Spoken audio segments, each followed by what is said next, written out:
उतरा उतरा उतरा ए रूए पाक उतरा उतरा उतरा उतरा ए रूए पाक उतरा उतरा उतरा उतरा उतरा उतरा उतरा उतरा ए रूए पाक उतरा आसमानी खुशी से भर दे मुझको आसमानी खुशी से भर दे मुझको गीत नया दिल मेरा गीत नया दिल मेरा उतरा उतरा उतरा ए रूए पाक उतरा। हालेलुया। Praise the Lord. आप सबको जय मसीह की खुदावंद का धन्यवाद करते हैं सुंदर समय के लिए, सुंदर दिन के लिए। तो ये हम वचन में जाने से पहले परमेश्वर के जोरदार तालियों से स्वागत करते हैं। हालेलुया। हम आज का वचन पढ़ेंगे रोमियो 8:31। तो आज का टॉपिक होगा पवित्र आत्मा के द्वारा जीवन। तो इस वचन को कोई पढ़ेगा। अंततः हम इन बातों के विषय में क्या कहें? यदि परमेश्वर हमारी ओर है तो हमारा विरोधी कौन हो सकता है? हालेलुया। जैसा भी हम 28 में पढ़ेंगे तो उसमें लिखा है कि हम जानते हैं कि जो लोग परमेश्वर से प्रेम रखते हैं उनके लिए सब बातें मिलकर भलाई को उत्पन्न करती हैं। हालेलुया। जो उसकी इच्छा के अनुसार बुलाए गए हैं। अगर 29 में देखेंगे तो उसमें लिखा है क्योंकि जिन्हें उसने पहले से जान लिया है उन्हें पहले से ठहराया भी है कि उसके पुत्र के स्वरूप में हो ताकि वे बहुत ही भाइयों में पहलौठा ठहरे। हालेलुया। अगर हम 18 में देखेंगे तो उसमें लिखा है क्योंकि मैं समझता हूँ कि इस समय के दुख और कलेश उस महिमा के समान है जो हम पर प्रकट होने वाली है, कुछ ही नहीं। हालेलुया। अगर 31 में देखेंगे तो परमेश्वर का प्रेम हमें किस बात से दर्शाता है कि परमेश्वर अगर हमारी ओर है तो हमारा विरोधी कौन हो सकता है। तो सच में जब परमेश्वर हमारी ओर है तो हमारा विरोधी कौन हो सकता है। जिस तरह से हम पवित्र आत्मा के चलाए चलते हैं, जैसे परमेश्वर ने हमारी ओर है और परमेश्वर किसकी ओर रहता है? जब हम परमेश्वर की सारी आज्ञाओं को पालन करते हैं और परमेश्वर के भय में चलते हैं और हम उसे प्रार्थना करते हैं, क्योंकि संसार की सृष्टि से पहले परमेश्वर की आंखें क्या हुआ था, हम पर लगी हुई थी, अपने चुने हुए लोगों पर।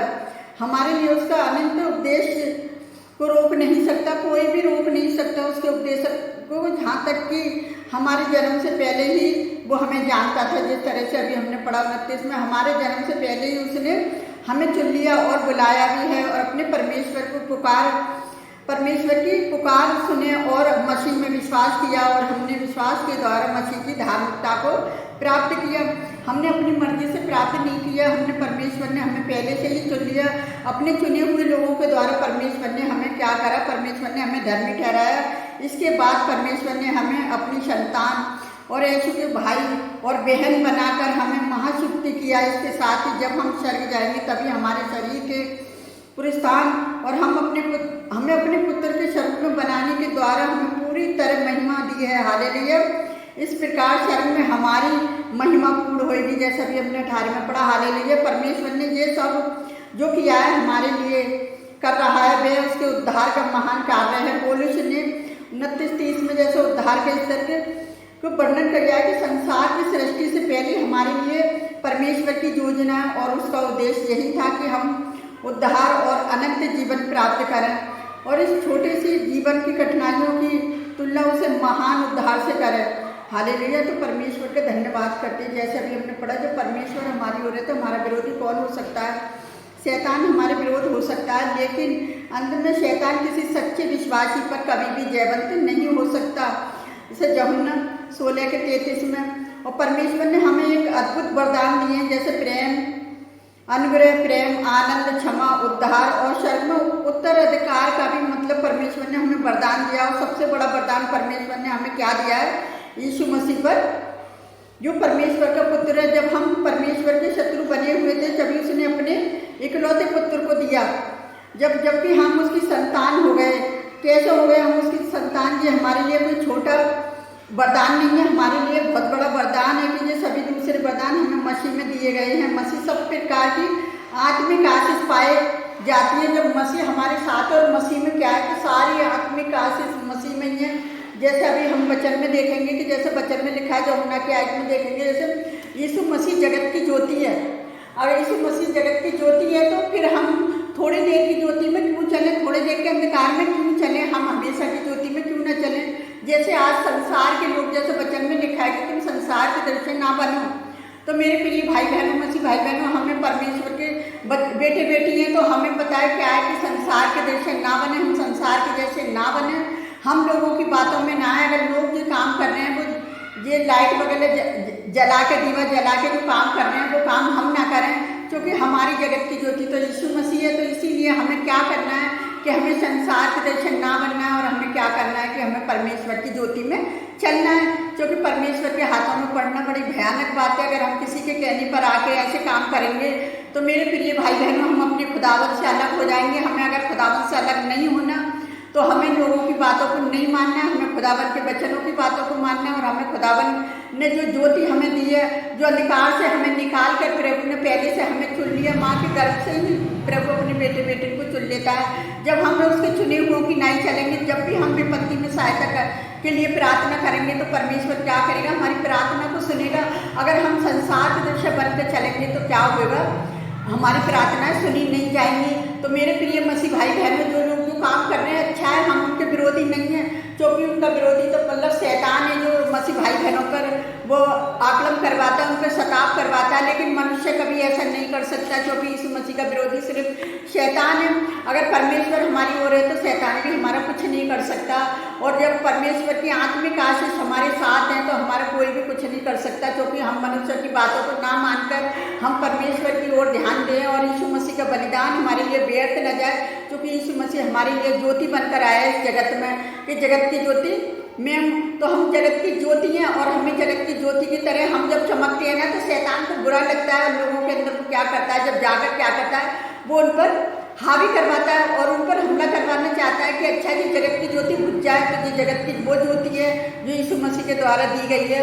ये ज्योति ना कभी बुझी है और ना बुझेगी, ये हमेशा जलती ही रहेगी और ये आत्मिक मृत्यु तक जलती रहेगी। क्योंकि आत्मिक मृत्यु तक पता है क्या है, परमेश्वर हमारी अगुवाई करता हुआ चलेगा, क्योंकि उसने वादा कर दिया है कि अनंत काल तक का जीवन जो परमेश्वर ने हमें दिया है। मैं परमेश्वर यहोवा का धन्यवाद करती हूँ। तो शैतान को चिढ़ने होती है कि मतलब यीशु मसीह ने लोगों को अनंत जीवन दिया है, जो अनंत जीवन बनने के बाद तक का जीवन है, जो परमेश्वर ने हमें जीवन दिया है। तो मेरे प्रिय भाई बहनों, आप इस जीवन को पकड़े रहिए और किसी भी बात से मत डरिए कि हम लोग हमसे क्या कहेंगे क्या नहीं कहेंगे, हम ये दिवाली बनाए नहीं बनाए। आपको इस बात की चिंता करने की कोई ज़रूरत नहीं है। जो काम लोग कर रहे हैं उन्हें करने दीजिए, आप अपना काम कीजिए। आप किसी के विरोधी ना बने, क्योंकि परमेश्वर ने हमें विरोधी नहीं, प्रभु ने हमें लोगों की उन्नति के लिए बनाया है। तो आज जो उन्नति हो रही है देश में, हम सबकी प्रार्थनाओं के द्वारा उन्नति हो रही है। क्योंकि बहुत सारे जो लोग संसार में डूबे हुए हैं वो पता है परमेश्वर के वचन को नहीं जानते, और इसीलिए परमेश्वर उनकी भी आत्मा को बचाने के लिए जगत की ज्योति बनाकर अपने लोगों को भेजा है, ताकि ये जो प्रचार है, जो वचन है परमेश्वर का, जो जगत की ज्योति की तरह चमकता है लोगों में। जब लोग वचन को पढ़ते हैं तो उनके जीवन में कुछ न कुछ कार्य परमेश्वर करता है। तो मैं अपने प्रभु परमेश्वर का धन्यवाद करती हूँ सुंदर वचन के लिए, कि जब परमेश्वर हमारी ओर है तो हमारा विरोधी कोई नहीं हो सकता। तो मेरे प्रिय भाई बहनों, आपको डरने की किसी को कोई ज़रूरत नहीं है और आपको किसी की बातों में आने की भी कोई ज़रूरत नहीं है, क्योंकि हम यीशु मसीह की ज्योति हैं और हमेशा चमकते रहेंगे। और मेरे प्रिय भाई बहनों, जितने भी मसीह भाई बहन हैं, जो दास दासी हैं, जो कलीसियाओं के लोग हैं, जो परमेश्वर ने हमें जो वरदान दिए हैं ज्योति के, उन वरदानों को पता है क्या है, हमें अनुग्रह के रूप में वरदान दिए हैं। परमेश्वर ने हमें ऐसे वरदान दिए कि हम लोगों की चंगाई भी कर सकते हैं। हम लोगों को कहते हैं जैसे प्राणनाशक वस्तु भी पी जाए तो उनसे भी उसकी कोई हानि ना होगी। जब परमेश्वर के इतने बड़े बड़े वरदान हमारे पास हैं तो हम क्यों इस जगत की ज्योति में थोड़ी देर के लिए अंधकार में खो जाएं।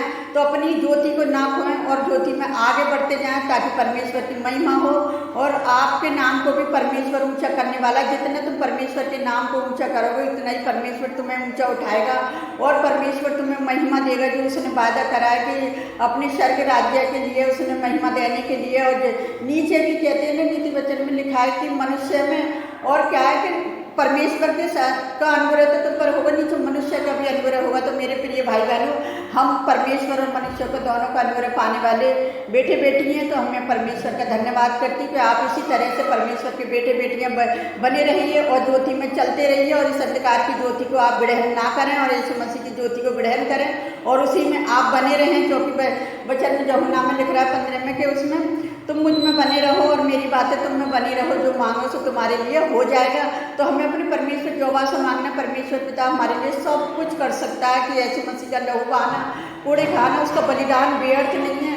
वो हमारे लिए हमेशा के लिए ज्योति बनकर आया और हर समय हमारे लिए वो ज्योति की तरह चमकता है। क्योंकि हर समय हमारे जीवन में ज्योति का है कि हर रोज एक दूसरे के लिए प्रार्थना करना, और हमारे लिए तो हर दिन दिवाली एक संडे में आती है, संडे को दिवाली की तरह बनाते हैं, क्योंकि जगत की ज्योति हर संडे जीवन में चमकती है लोगों के। तो ऐसे ही आप चमकते रहिए और परमेश्वर में बने रहिए। प्रभु आप सबको बहुत इससे आशीष दे। तो आइए हम आप सबके लिए प्रार्थना करते हैं, आप भी हमारे साथ मिलकर प्रार्थना करें। हालेलुया, धन्यवाद करते मेरे राजाओं के राजा, प्रभुओं के प्रभु, क्योंकि आप जगत की ज्योति हैं मेरे खुदावन। आपने संसार से बेअदबी प्रेम किया प्यारे पिता परमेश्वर, लेकिन खुदावन का बलिदान होना व्यर्थ नहीं, एक आशीष है मेरे पिता परमेश्वर लोगों के लिए कि आपके पुत्र का बलिदान होना लोगों के लिए जीवन की ज्योति है प्यारे पिता परमेश्वर। वो अंधकार की ज्योति में ना चलें, क्योंकि जितने लोगों ने यीशु मसीह को ग्रहण किया, उसने अपनी संतान होने का अधिकार दिया, उन्हें अपनी ज्योति में चलाने का अधिकार दिया। तो पिता आज जितने लोग आपके वचन पर चलते हैं प्यारे पिता परमेश्वर, उनके पास जीवन की ज्योति है, और जीवन की ज्योति हमेशा जब तक उनका जीवन है वो उनके जीवनों में चमकती रहेगी मेरे खुदावन। सचमुच ऐसा ही हो, जितने लोग तेरे वचन पर चलते हैं प्यारे पिता परमेश्वर, वो जीवन की ज्योति बनकर चलते रहे मेरे खुदावन। वो संसार के जैसे ना बने प्यारे पिता परमेश्वर, वो संसार के जैसे ना बने खुदावन, वो आपको मानने वाले बने, आपके वचनों पर चलने वाले बने। पिता मैं हर एक विश्वासी लोगों के लिए यही प्रार्थना करती हूँ, आपके दास दासियों के लिए भी यही प्रार्थना करती हूँ, जो संसार में उन्हें चुनकर आपने खड़ा किया है प्यारे पिता परमेश्वर की वो जगत की ज्योति बनकर चले पिता, वो अंधकार में ना चले प्यारे पिता परमेश्वर, और अंधकार में वो चल भी नहीं सकते पिता, क्योंकि वो आपके बेटे बेटी हैं प्यारे पिता परमेश्वर। हर रोज उनकी आपकी ज्योति उन पर रहती है मेरे खुदावन। मैं आपसे विनती करती हूँ प्यारे पिता परमेश्वर, जने कितने लोग आज प्रार्थना कर रहे हैं जीवन की ज्योति के लिए, आज उनके जीवनों में आप ज्योति बनकर चमके मेरे खुदावन, आप उनके जीवनों में अपना कार्य करें प्यारे पिता परमेश्वर की आपके नाम को महिमा और आदर मिले पिता। मैं आपसे विनती करती हूँ, जितने लोग अपनी बीमारियों के लिए, परेशानियों के लिए, पढ़ाई के लिए, अपने पेपरों के लिए प्रार्थना कर रहे हैं प्यारे पिता परमेश्वर जी, आप उनकी सहायता, उनकी मदद करना। कॉलेज के बच्चों के जो भी एग्जाम है प्यारे पिता परमेश्वर, आप उनकी सहायता, उनकी मदद करना पिता। जितने माता पिता अपने बच्चों के अच्छे लाइफ पार्टनर के लिए प्रार्थना कर रहे हैं खुदावन, आप उनकी भी सहायता मदद करें पिता। आपके बिना कोई कुछ नहीं कर सकता मेरे खुदावन, आप अपने बच्चों पर अपनी दया बनाए रखें प्यारे पिता परमेश्वर, जो एक दूसरे के लिए प्रार्थना करते हैं, आप उनकी भी प्रार्थनाओं को सुनना और कबूल करना पिता, कि हमारे भी अपने लोगों को प्रार्थना करना व्यर्थ न जाए, एक आशीष बनकर उभरे। जिस तरह से यीशु मसीह ने अपने सारी मानव जाति के लिए अपने आप को बलिदान कर दिया पिताजी, और आपने हमें एक दूसरे को प्रार्थना करने का मौका दिया, उस बड़ी दया के लिए भी धन्यवाद करती हूँ मेरे खुदावन। जितने लोग आपसे प्रार्थना करते हैं, आप सबकी प्रार्थनाओं को सुनना और कबूल करना। जितने लोग हमें लाइक कमेंट सब्सक्राइब करते हैं प्यारे पिता परमेश्वर, हर एक के जीवन में आपका वचन ज्योति की तरह चमकने पाए यीशु मसीह के नाम से प्यारे पिता परमेश्वर। उनकी समस्याएं जो भी हैं सब आपके सम्मुख रखती हूँ, और आप उनकी प्रार्थनाओं को सुनना और कबूल करना मेरे खुदावन। और हम आपसे क्या मांगे मेरे सेनाओं के जवाब परमेश्वर, आप तो हमारे मांगने से पहले ही जानते हैं, आपने हमारी प्रार्थना को हमें जवाब दिया, उस बड़ी दया अनुग्रह के लिए भी मैं धन्यवाद करती हूँ। मैं सारा आदर महिमा आपको देती पिता, मैं जो भी मांगती हूँ उसी नासरी के नाम पर आमीन। प्रभु आप सबको बहुत अच्छे आशीष दे।